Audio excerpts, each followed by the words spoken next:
ladies and gentlemen, to our debate tonight, which is this House would leave the NUS, so obviously talking about the NUS referendum. So speaking for our motion tonight, and basically against NUS, our first speaker is Ryan Hunter, Chair of the No Campaign and Chairman of Cardiff Conservative Future. And our second speaker is...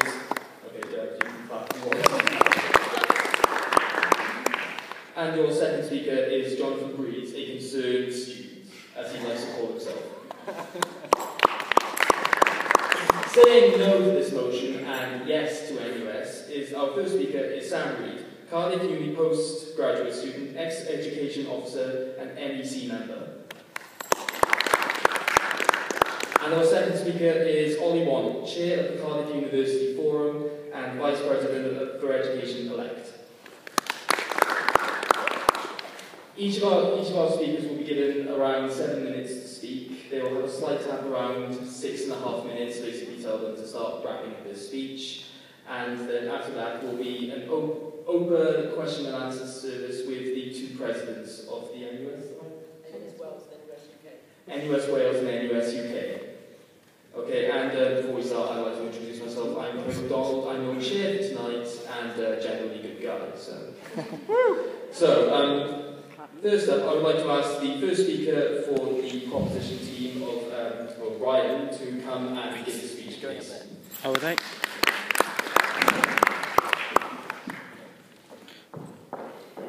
Thanks for taking that time out this evening. Membership in the National Union of Students makes our union weaker, poorer, and less focused on those that matter, us Cardiff students. We believe that we should join the growing number of student unions across the country and end our affiliation with the NUS. In the next few minutes, I will set out some of the issues with the NUS, the alternative, and why this alternative is better for Cardiff students. The NUS charges us over £51,000 a year in membership fees. This money could be far better spent directly on students, and the NUS completely wastes the money we give them. The NUS also failed to represent and protect all students. Tuition fees, higher education funding and EMA highlight key failings of the NUS, and on big issues which affect students, it has failed to provide one strong, non-partisan voice. Very few students know anything about the NUS, what they do, and what campaigns they run. The NUS does not communicate or attempt to form relationships with the wider student population. A core of ideologically motivated activists run it, and this stops the organisation from being representative of all students. This year we have seen the NUS attempt to dictate to Cardiff students. They bring out policies such as closing down pole dancing societies and limiting the freedom of speech of our student media. We have seen here in Cardiff the NUS attempting to stop our student media's ability to publish and investigate what it runs. Many policies which the NUS announced have little input from students and attempt to change society, not on simply protecting students. Currently, our products are all provided for by the buying consortium, the NUS Services Limited. This deal does not benefit students. Firstly, we have to pay £55,000 in affiliation fees, hundreds of pounds on top of that to have access to it, extra margin costs on top of goods that we buy from them, and even on top of that, they limit the goods that we can sell on campus. The alternative we have is far better. So what is the alternative to the NUS? Our elected officers are the alternative. They can represent, protect and defend Cardiff students far better than the NUS. They know the issues which we as Cardiff students face and the best ways to tackle them. The best people to represent Cardiff students are Cardiff students. Our elected officers can communicate with local organisations, other students' unions and the Welsh Government and nationally to ensure that we continue to have a strong voice. There are many other alternatives to having our products supplied to us by the NUS buying consortium. There are wholesalers and private buying consortium which do not charge affiliation fees and do not tell us what products we can sell. Castle Howell is a large Welsh independent wholesaler and will be a perfect alternative to the NUS buying consortium. They can supply our union with the vast majority of goods that we need, and they do not charge an affiliation fee, or they won't even tell us what products we can sell. And we have the buying power to secure a high discount. Southampton Union, who are not affiliated with the NUS, said it provides better services than those offered through the NUS membership group.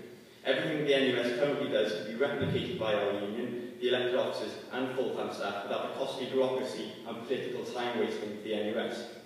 There will be many people who say that the vision that we have outlined is impossible to achieve. They will say that there's no way we can survive financially without the NUS and that we will lose all ability to protect students. This is not the case. Leaving will not be a financial disaster, and we will continue to have a strong voice for students locally, in Wales and nationally. It is time that we made our union independent. The alternative is one that will work and offers a real challenge to the NUS. It is for the reasons I have highlighted. We would like to return power and money back to our union, and it's why we should leave the NUS. Thank you. Perfectly timed. I would just like to thank Ryan for his speech and now ask for the first speaker from the opposition team, Sam Reid, to come and state the case.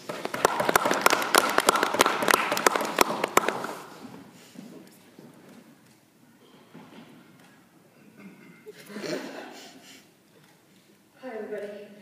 I'm welcome crew, student councillor, masters in PR, bachelors of law and French. Big fan of Varsity, Erasmus Society, Education Officer, NUS National Executive Member. I, like many of you, was and remain incredibly proud to be a Cardiff student. That's not to say that I'm not standing here some politico who is chomping at the bit to be elected to all of the things. I'm just like you, a proud Cardiff student who wants to remain in one of the best universities with one of the best student experiences. NUS complements that. It doesn't detract from that, and I want to tell you why. Let me begin about talking about what NUS is not.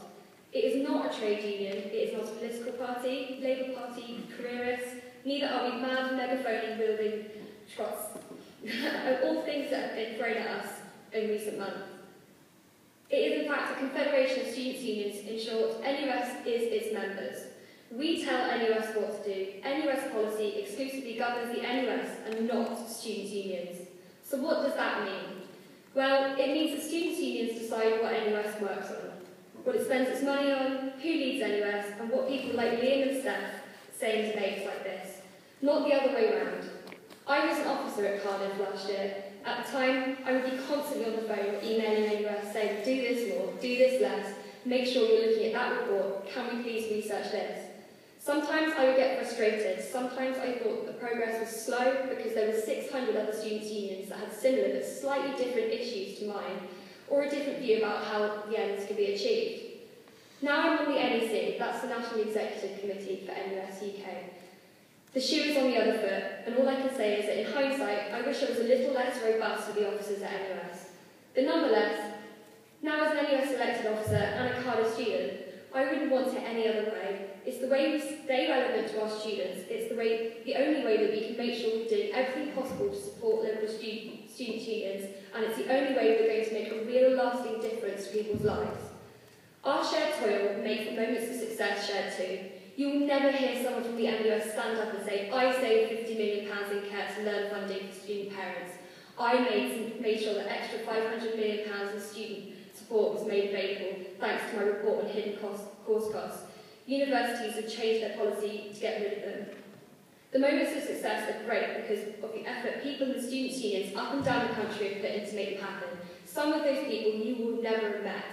I don't want to sound overly dramatic at this point, but it does make you feel pretty good on the inside when this happens. It's because of this work I will defend our shared successes. I heard people say that London metropolitan students would still be here whether NUS intervened or not, that we would still have EMA in Wales, that Welsh students would pay lower fees regardless. It's a slap in the face to students' unions like Cardiff, Durham, Leeds, and hundreds of others who mobilised, lobbied and campaigned alongside to make this happen. I could stand here and praise NUS's successes until the cows come home, and you'll still not believe me. So perhaps some views of other people that have been posed in the same position as you have this week, and voted no, might be more useful. Peter Smallwood, a leading young Conservative and student at Brunel University, 15 months ago was leading the No campaign on NUS affiliation on his campus. Now he is a sabbatical officer. Just a few months ago he got elected to our national committees, and last week he ran to be National Students' Union President. Thankfully, over 90% of Brunel students at this time voted to keep their NUS membership back then. Another example, Sam Ling, leader of the No campaign at Southampton 2 years ago as a student, now president of the Students' Union, led the Yes campaign going into a referendum to bring them to membership in December. If I'm being honest, Peter and Sam's story is sympathetic to our greatest weakness, our relationship with individual students. Understandably, students' unions have been reticent about instructing NUS to develop relationships and communications with students, because we've always wanted to respect the sovereignty of students' unions. God knows, students' unions and associations have difficulty enough communicating their purpose to students without questions like, so we have 2 unions who represent me, Cardiff Union and the NUS. Quite rightly, nearly all of NUS's work is put through students' unions, who decide what is relevant and what is not for their students. This often makes referendum campaigns quite odd experiences, where you have one side saying, it's too expensive with little experience of what we do, another saying, let's get some discounts, and everyone else thinking, what the hell am I going to decide on? I'm comforted by the fact there isn't a No campaign, live remembering, where it was the students' union, the people who see what we do in its entirety, leading on supporting it. It's only through forums such as this we have our proper debate, free from the fear that the lowest common denominators will distort people's decisions. Let's talk about the money, it's an important part of the debate. Cardiff doesn't have a poor students' union. With a £2.4 million block grant, it is the best funded SU in the country. If people are telling you that it can't be afforded, I think there's either been a breakdown in communication at some point, or which is more likely, people are using it as a smokescreen because they disagree with the concept of collective voice of students' unions. I would argue that the NUS offers value for money, whether it's in the national campaign with bespoke student support training for your students' unions or through income generation projects, not to mention the £130,000 discount on products last year. I think that each one of them stands up in their own right, but don't listen to me because I'm guessing you're thinking, of course she'd say that. So listen to the other members. Listen to James McCash, president of Edinburgh Students' Association, who during their referendum last term said, we got over £100,000 back, over and above our £50,000 affiliation fee to NUS. This is my last point on the finances of this discussion, because I'm not here because I want an extra £50,000 to NUS. It's no skin off my nose. If I'm being honest, it's kind of a drop in the ocean in terms of Cardiff and NUS's finances. I want to debate on whether our priorities are the right ones for Cardiff students in the years ahead, to distill the entire debate into one about finances that's beneath our students' unions. My final point is, I'm a proud Cardiff student. Being part of the NUS doesn't make me feel insecure. It doesn't make me feel dictated to. It doesn't make me think our sabbaticals are wasting our time. In fact, it makes me feel proud that the exceptional things that we have to give to students' unions across the UK is being taken seriously, and that our students' needs, wants and views are at the heart of the power, whether that be in Cardiff, the Senate and Westminster. We're Cardiff and we deserve a national voice.